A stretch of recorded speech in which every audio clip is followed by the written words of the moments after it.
Votre agent Keller Williams vous offre l'estimation de votre bien immobilier d'une valeur de 200 € sur un simple appel téléphonique. Contactez-le tout de suite au 06 52 62 77 77. Nous sommes le mercredi 5 juin. Bonjour, bienvenue sur tv4.fr. La galère hier pour les passagers d'un TGV Paris-Perpignan, un TGV qui allait jusqu'à Barcelone et qui s'arrêtait également à Montpellier. Le train à grande vitesse est parti à l'heure, 10h07 de la gare de Lyon, mais il s'est retrouvé à l'arrêt dans un tunnel moins de 10 minutes plus tard à cause d'une panne d'alimentation électrique. Le courant est bien revenu au bout d'un quart d'heure, mais impossible de redémarrer la rame. Les passagers se sont donc retrouvés bloqués dans ce tunnel, dans le noir, sans clim, sans toilette et sans wagon-bar pendant près de 6h30. Finalement, vers 16h30, le train a pu repartir dans l'autre sens, retour à la gare de Lyon. Ceux qui le souhaitaient ont pu prendre une chambre d'hôtel. Les autres passagers qui voulaient tout de même repartir ont pu le faire, mais il a fallu patienter encore un petit moment.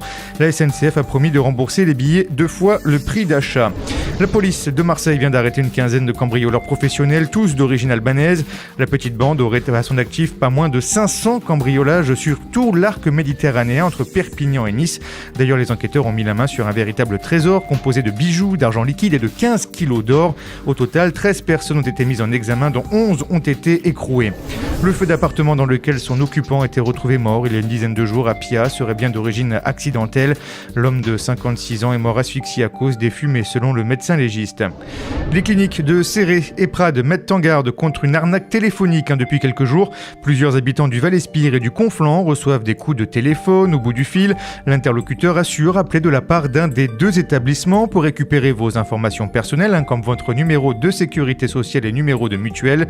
Soyez vigilants, il s'agit d'une arnaque téléphonique pour tenter de vous soutirer des renseignements confidentiels. Il ne s'agit en aucun cas d'un coup de téléphone des cliniques. Vous retrouvez ce Flash Info sur notre site internet tv4.fr. Vous pouvez vous abonner à nos pages Facebook et Twitter et nous suivre sur notre chaîne YouTube. Bonne soirée et à demain.